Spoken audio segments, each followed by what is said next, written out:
comes to faith and family policy issues. So try to hang with us through this video. And if you like what we're doing and you're watching us on YouTube, hit the subscribe button. We're really seeing some good growth lately as we start to focus a little bit on our outreach and our videos as it relates to YouTube. So help us out a little bit, hit that subscribe button. Also, share this video afterwards or post a comment, share it while we're in the middle of it, however it works better. But part of the reason we do these videos, not just to educate you, but in hopes that you'll share this information with other people. And there's a lot happening on the faith and family issues at the local, state, and even at the U.S. Supreme Court level. But a lot of attention's being made since the elections on some things happening here in the Austin area where our office is, but we also want you to be aware of that relates to what's happening in your area of the state as well. Because I can guarantee you, if there's a school district as large as Austin ISD that's working on implementing sex education, they're also trying to do it in your part of the state as well. But that's a good thing that if we can help defeat this in Austin, maybe it's less likely to reach your school district. But a lot of school districts, one way or another, you start to get into these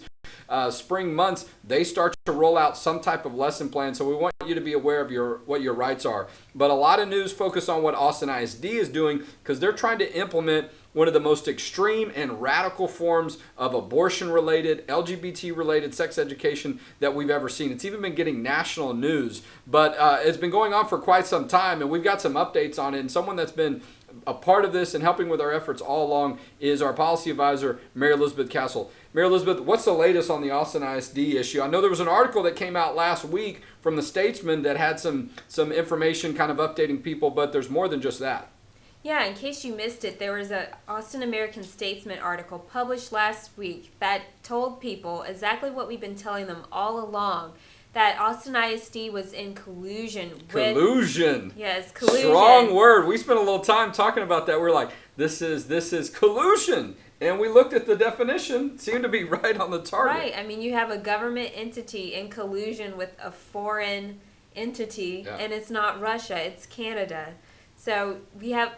I like what you did there, by the way. That was clever. They explained that they were actually had a secret working out because, as you remember, we expressed that they really didn't sign the agreement in order to use the materials. The materials were copyrighted. They were property of Alberta Health Services, and Alberta Health Services wrote a letter to the librarian in Austin ISD saying that you have to sign this agreement, and we're upset with you using these materials. I mean, Austin ISD had taken these materials without permission, without signing the agreement, and they were altering the materials as well, using them not just as their own, but using them improperly and perhaps illegally.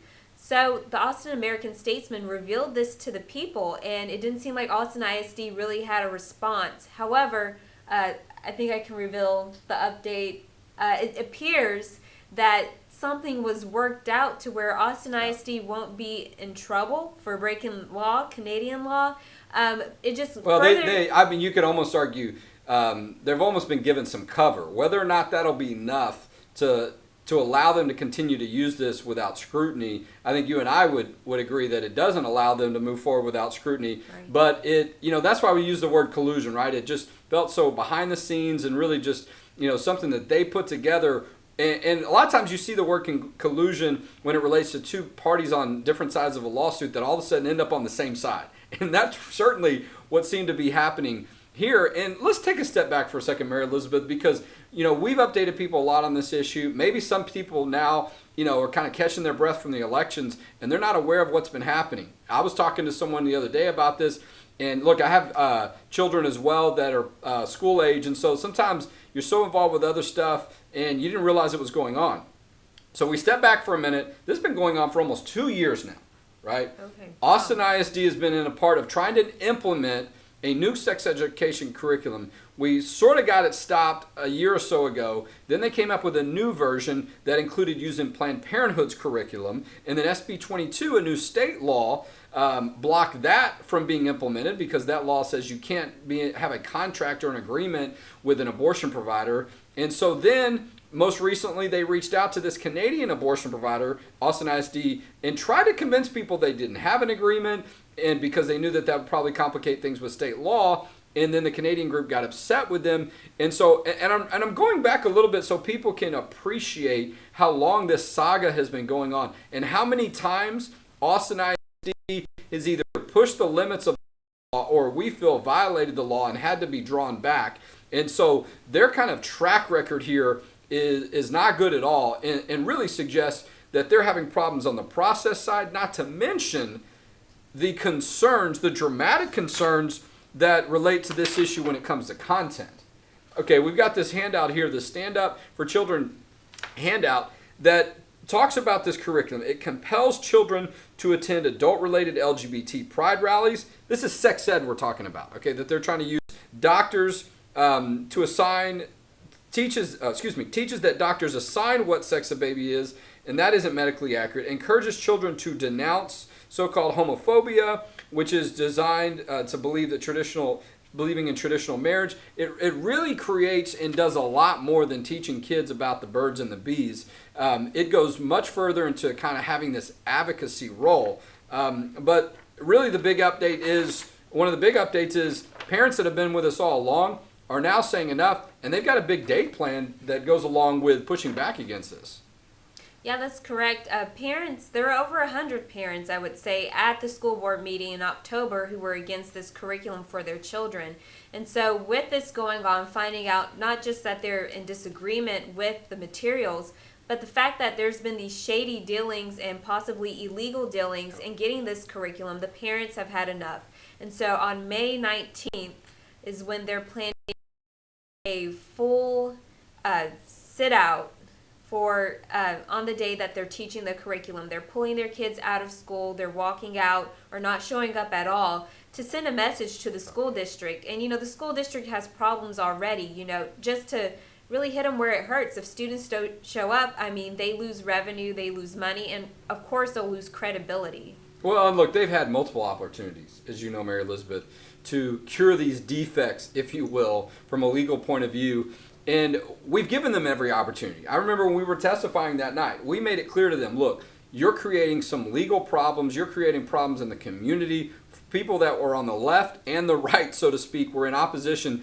And we told them, it was part of my testimony, yours and others, you got an opportunity. You could stop doing this tonight, or if you don't, you're going to have problems moving forward. And so that was 4 or 5 months ago. And they've continued to just find every way they can to really run afoul of the law or get close to running against the law, because they're only focused on one thing, and that's about advancing their agenda. And I don't think it has anything to do with health and safety issues related to children, but it seems they are very motivated to do that. So that's why they've left parents no choice but to plan this sit out. Hopefully that will get the message before then, but if it is not, it'll certainly get the message that day. And we're hearing reports that there are other people that are a part of this effort that are planning similar things too. We're going to announce those updates for you too. You may have seen some of that on social media and other outlets as well, but we're going to take some time to focus on that. But look, Austin ISD is a huge school district. But if you have hundreds of thousands of people, though, that don't show up one day, that's going to make a difference. A couple of other issues to cover, and we'll circle back on this again because it's going to be a big point of emphasis for our organization. But Supreme Court took up a big case last week. They heard oral arguments on the June medical case. This is a federal case coming out of Louisiana. And if you're not familiar with some of this process, the Fifth Circuit Court of Appeals is a group of 3 states, including Texas, Louisiana, and Mississippi, that when that Fifth Circuit Court of Appeals makes decisions for those particular states, whether they're for one state or the other, they can be used as precedent to apply to other states. So if the Court of Appeals from a federal case from Louisiana makes a decision, it could impact how these things are implemented in Texas. But it's even more important for Texas because the law that's in question is about having common sense health and safety standards in abortion clinics. A law similar to that, Texas went up to the U.S. Supreme Court, and parts of it were ruled unconstitutional and struck down. So this is an opportunity to see where's the court now on a very similar law and a very similar issues. But a lot of times what doesn't get talked about is the reason for it. Because some of the things that the abortion clinics are doing are just really hard to speak of. They're sometimes called a house of horrors, okay? So the case from Texas really originated in large part because of what Kermit Gosnell was doing at his abortion clinic in Pennsylvania. And some has been said about some of these abortion clinics and one of the abortion doctors in Louisiana, very similar to what happened with Kermit Gosnell. Oh, by the way, Gosnell, he's in prison, okay, for some of the things that he was doing to women and people and some of the things that they found, the human remains that were found in this abortion clinic that jeopardized the health and safety or shows some of the really just awful procedures and methods that were being used.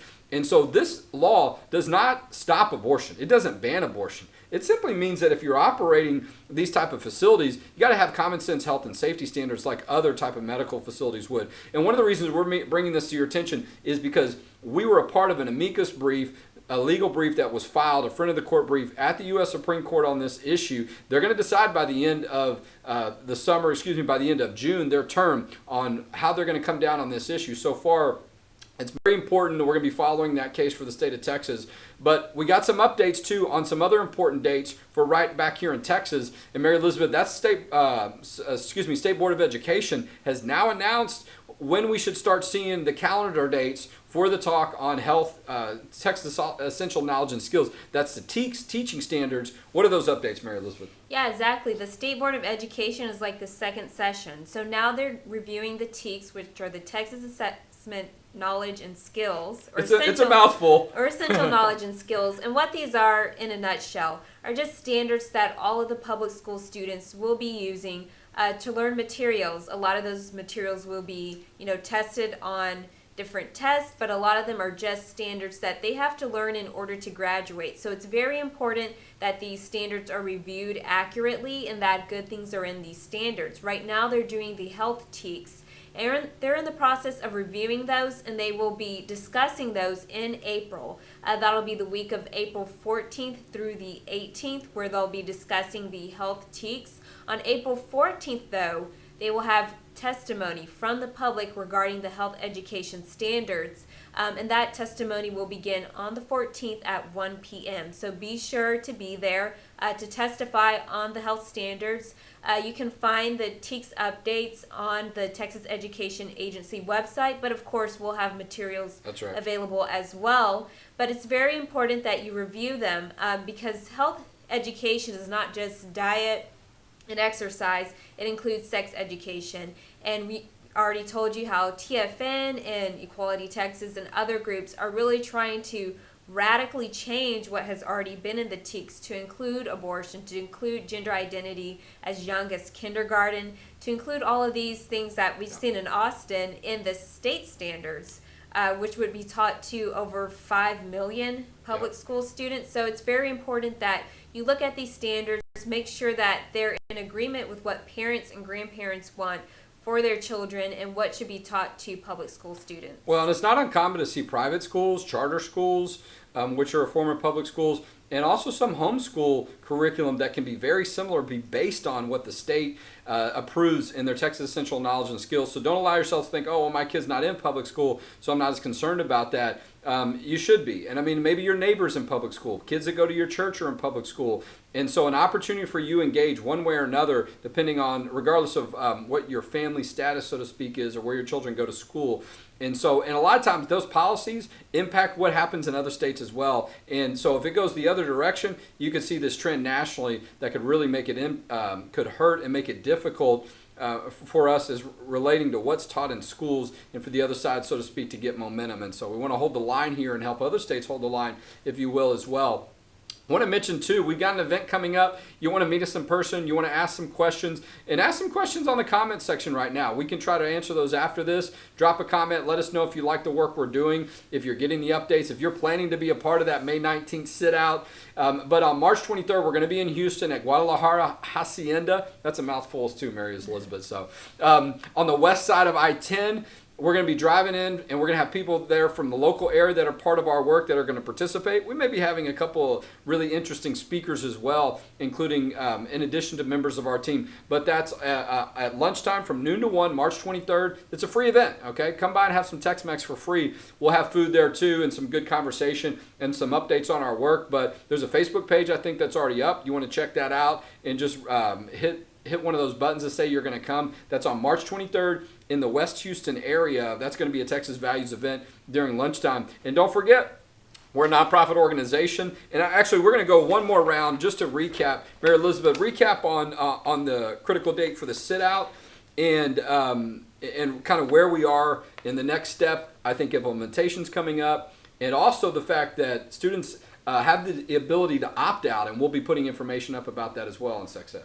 Yeah, that's correct. According to Texas law, you have the option to opt your child out of sex education. So be sure that you're finding those forms, whether through Texas Values Resources or through your school district resources. Even if you're not in the Austin area, you should know that you have the option and the right to opt your child out of sex education. Make sure that you're looking at the materials. If you're not in Austin, if you're in other school districts, look at the materials, see if they're any similar to Austin, and look at them before you actually sign that paper to allow your child to attend these sex ed classes. Secondly, the opt-out date or the sit-out date for Austin ISD is May 19th, 2020. So mark that on your calendar. Make sure to have something for your child staying home on May 19th, 2020, and that's the official sit-out date. But also be aware of when the sex education material is being taught. If you're in Austin or some other school district, it's getting close to the end of the school year, and this is usually when they start having information sessions for opting out and opting in, and information sessions, on what they're teaching, and they'll have them teach the material towards the end of the year. So if you're not, pay attention to those dates of when they're teaching this material. That's right. Look for that permission slip at the bottom of the backpack, okay? I know how that goes sometimes, all right? So don't slip by you and reach out to our organization if you need some help on that and some insight. We're happy to provide that. And don't forget, we're a nonprofit organization. The way that we're able to continue the work that we do, to have members of our team active across the state on these issues, interacting with people in government and policy at the highest level, is because people see value in our work and they donate to us. Our donations are tax deductible. You can go to txvalues.org, make a tax deductible donation today to support faith, family, and freedom in Texas, and we'll we're having trouble all day here. I don't know what it is. Soon. Welcome to live video. We'll have an update for you soon in the next few days or week or so. And don't forget, we do have that weekly radio show that is that broadcast live on Facebook on Fridays at 9 a.m. We got a great guest. Can I promo the guest? Sean Carney is going to be our guest this week. Friday, you want to hear what he's saying about the effort of 40 Days for Life and other things. He may have some things to say about the Supreme Court case as well. I'm sure he knows a little bit about, unfortunately, about the horror Gosnell and some things that were detailed in the movie that he was a part of. But we'll have updates for you soon on our work at Texas Values Facebook page.